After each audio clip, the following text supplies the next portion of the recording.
Have you ever stared at your phone at night and wondered, how can someone who once held you so close now act like you never existed? How can they just disappear? No long message, no deep explanation, just silence. And the silence is loud. It makes you question everything. Was it real? Did they ever care? Was I just convenient? When you deal with an avoidant, the ending feels different. It feels colder, almost surgical. One day you are sharing dreams. The next day they are distant, calm, unbothered, as if nothing cracked inside them. And that is what hurts the most. Not the breakup, but how easy they make it look. You replay the memories in your head, the laughs, the late night talks, the way they used to look at you. And now, it feels like you imagined all of it. But here's what most people don't understand. Avoidants don't react the way you react. They are wired for survival, not expression. Their nervous system learned a long time ago that closeness is dangerous, that needing someone is risky, that deep attachment means loss of control. So when love becomes intense, when emotions get deep, when vulnerability starts knocking, something inside them panics, not because you were too much, but because intimacy feels like losing power. When things end, you feel the pain immediately. Your body feels the withdrawal. Your heart feels the absence. Your mind feels the shock. But the avoidant, they feel relief first. Relief from intensity, relief from emotional pressure, relief from vulnerability. And when you see that relief, it feels like rejection. It feels like you meant nothing. It feels like they walked away untouched. But what you are seeing is not strength. It is defense. Psychology tells us something powerful about emotional suppression. When someone has trained themselves to shut down feelings, their brain protects them by delaying pain. The body goes into protective mode. It numbs, it distracts, it detaches. It looks like they moved on. But numb is not healed. Silence is not peace. Distance is not indifference. Right now, you might be in the hardest phase, the phase where you are hurting and they look fine, the phase where you are questioning your value and they are posting like nothing happened, the phase where you are fighting the urge to reach out because you want proof that you mattered. And that urge is human. Your brain craves closure. It craves reassurance. It wants certainty. That is how attachment works. When we bond, our nervous system connects safety to that person. Losing them feels like losing oxygen. But here is the truth that most people are too afraid to say. The avoidant is not free. They are distracted. There is a difference. Distraction can look like strength. They stay busy. They focus on work. They surround themselves with noise. They might even jump into something new, anything that keeps them from sitting still, because stillness is dangerous for someone who avoids emotions. Stillness forces reflection. Reflection awakens feeling. Feeling threatens control, and control is everything to them. You see, avoidants are masters at convincing themselves they are okay. They build a story in their head. It wasn't right. It was too much. I need space. And for a while, that story feels real. But the body remembers connection. The mind can deny. The ego can justify. But attachment leaves an imprint. And imprints don't disappear overnight. Right now, you may think they forgot you, but human psychology says otherwise. When someone suppresses emotion, it does not vanish. It goes underground. It waits. It builds pressure. And pressure always finds a way out. You are in the phase where it feels unfair, where you feel exposed and they look untouched, where you are doing the emotional work and they seem carefree. But this phase is temporary. Silence can fool you. It can make you believe the story your fear is telling, that you were replaceable, that you were not enough, that your love did not leave a mark. But connection always leaves a mark. And here is what you need to understand deeply. The avoidance silence is not proof that you were insignificant. It is proof that they are running from discomfort, running from vulnerability, running from the depth that you brought into their life. You challenged them. You opened doors inside them they were not ready to walk through. You made them feel things they could not control. And for someone who survives through control, that is terrifying. So they retreat. And when they retreat, it looks like you lost. But you didn't. You are just ahead in the emotional timeline. You are feeling it now. They will feel it later. And if you stay until the end of this video, you are going to understand exactly when that shift happens. You will see the psychological moment when the avoidant finally breaks, when the silence becomes heavy, when the distraction stops working, when missing you is no longer avoidable, because the story does not end in silence, it evolves in it. Right now, the quiet is not the conclusion, it is the setup. That quiet phase you are in right now, it has a psychological reason, and once you understand it, you stop blaming yourself. When the relationship ends, your system goes into alarm. You feel the shock, the loss, the craving. Your body reacts like it lost something essential. That is because attachment activates the same areas of the brain as physical survival. Love is not just emotion. It is chemistry. It is wiring. But an avoidance wiring works differently. From a young age, many avoidants learned one lesson. Depending on others leads to pain. So they trained themselves to rely only on themselves. Independence became their shield. Emotional distance became their protection. So when intimacy grows deep, their nervous system does not interpret it as safety. It interprets it as threat. Closeness feels like exposure. Exposure feels like risk. Risk feels like danger. When the bond becomes intense, their body prepares to escape. That is why, when things fall apart, their first reaction is not heartbreak. It is a strange sense of lightness. The pressure is gone. The emotional demands are gone. They feel like they can breathe again. To you, that looks heartless. But inside their brain, it is survival mode switching on. Psychology calls this deactivation. It is a defense strategy.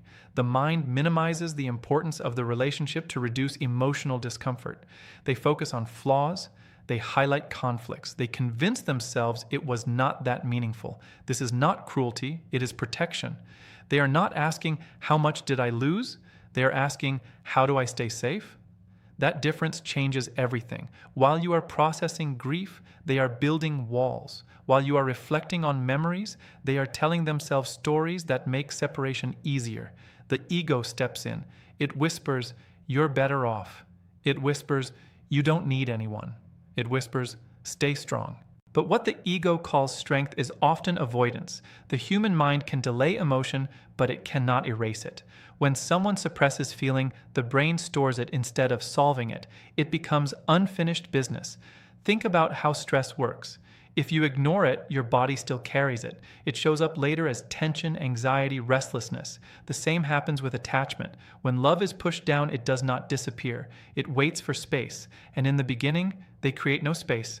They fill their schedule, they keep moving, they distract themselves with goals, friends, noise, attention. Movement feels powerful, silence feels dangerous, because in silence, truth rises. You might be asking yourself, if I mattered, why don't they show it? Here is the answer rooted in psychology. Showing emotion requires vulnerability. Vulnerability requires trust, and trust requires feeling safe. Avoidants struggle with that sequence. To admit they miss you would mean admitting they depended on you, and dependence clashes with the identity they built for years. They pride themselves on being self-sufficient. They believe needing someone equals weakness, so they resist that awareness. The mind can create temporary relief by focusing outward. New experiences, new conversations, new excitement. Dopamine can cover sadness for a while. Novelty feels stimulating. It gives the illusion of progress, but dopamine fades. And when stimulation lowers, the brain returns to what was never processed. That is when cracks begin to form. Not loudly, not dramatically, quietly. A memory surfaces unexpectedly. A habit reminds them of you. A place feels different without your presence. A conversation with someone else lacks the depth they once had. These moments are small, but they accumulate. The nervous system cannot stay in escape mode forever. Eventually, the body seeks emotional balance, and balance requires acknowledgement. You must understand this deeply. The delay is not a reflection of your worth. It is a reflection of their coping style. Attachment theory explains that avoidants disconnect to manage anxiety. They create emotional distance to regulate their internal world. In the short term, it works. They feel composed, stable, in control. But long-term suppression has a cost. Unprocessed emotion does not fade. It transforms. It becomes restlessness. It becomes subtle emptiness. It becomes a quiet sense that something meaningful is missing. And when that awareness begins, it is confusing for them. Because now the narrative they built starts to shake. They told themselves it was not that serious. They told themselves they were fine. They told themselves they did not need it. But the body does not lie. Connection creates imprint through repetition, shared vulnerability, emotional exchange. Those experiences form neural pathways. You cannot simply delete them by deciding to move on. Time does something powerful.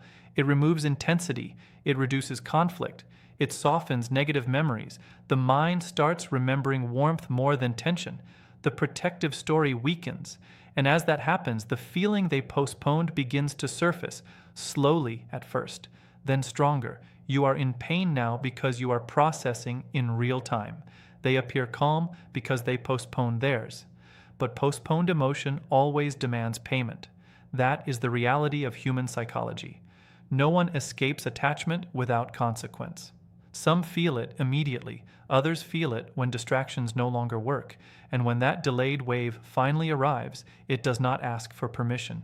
It just hits, and when that delayed wave finally arrives, it does not knock gently. It comes when the noise fades, when the busy days slow down, when the nights grow longer, when there is nothing left to distract the mind. At first, it feels like a small crack in their control, a random thought, a memory that lingers a little too long, your name appearing in their head without warning. They try to shake it off. They tell themselves it means nothing, but the thought returns, because what was once shared was not shallow. It was layered. It was built through repetition, presence, emotional exchange. The brain stores that kind of connection deeply. It becomes familiar, and familiarity creates comfort. Now something important happens. They start comparing, not consciously at first, but automatically. The way you listened, the way you understood subtle moods, the way you stayed consistent. Other interactions feel different, lighter, less meaningful. Something is missing, even if they cannot name it yet. The ego tries to fight back. It wasn't that special. You can find that anywhere. You don't need to think about this, but reality is stronger than ego when time removes emotion from the breakup. Distance changes perspective. Without daily contact, they no longer focus on small conflicts or pressure. The mind starts highlighting safety instead of tension. The warmth becomes clearer than the disagreements. This is when discomfort grows. They realize something unsettling. You were not just another person. You represented stability, emotional grounding, a mirror that reflected parts of them they rarely show, and now that mirror is gone. Avoidants often do not miss loudly. They do not post about it. They do not confess easily. Their struggle happens internally. It shows up in quiet moments, in restless sleep, in sudden silence during the day when everything feels paused. There is a shift from relief to emptiness. Relief was about space. Emptiness is about absence. And absence has weight. It sits on the chest. It creates a hollow feeling. It makes ordinary days feel slightly dull. Nothing dramatic, just different. This is the moment their structure begins to weaken. They start questioning the story they told themselves. If it was not important, why does it still appear in their mind? If they truly moved on, why does a simple reminder change their mood? The brain dislikes inconsistency. When thoughts and feelings do not match the narrative, tension builds. That tension pushes for clarity. They may check your social media, not out of weakness, but curiosity. They may wonder how you are doing, whether you are okay, whether you think about them too. Curiosity turns into awareness. Awareness turns into longing. Longing is unfamiliar territory for someone who avoids dependence. It feels uncomfortable. It challenges their identity, because missing someone means admitting emotional attachment, and attachment requires humility. Now they feel something they tried to escape in the beginning, vulnerability without control. There is no immediate way to fix it, no quick distraction that fully removes it. It keeps returning in waves. They begin to replay moments differently, not through the lens of defense, but through reflection. They remember your patience, your effort, your presence during their difficult days. They realize you were steady when they were uncertain. This realization does not come with pride.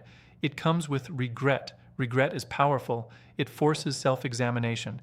It whispers, what if you let something valuable go? That question is heavy. It shakes confidence. And here is the turning point. When the internal pressure becomes stronger than the fear of closeness, something breaks. Not in anger, not in drama, but in truth. They accept that you mattered more than they admitted. They recognize that running did not erase the bond. They understand that space did not eliminate feeling. That is when missing you becomes real, not as a passing thought, but as an emotional presence. They may resist reaching out, pride can still stand in the way, but inside the wall is cracked. The illusion of complete detachment no longer holds. Human psychology is clear about one thing: what we suppress gains strength in silence. When you avoid emotion, it grows underground. And when it surfaces, it demands acknowledgement.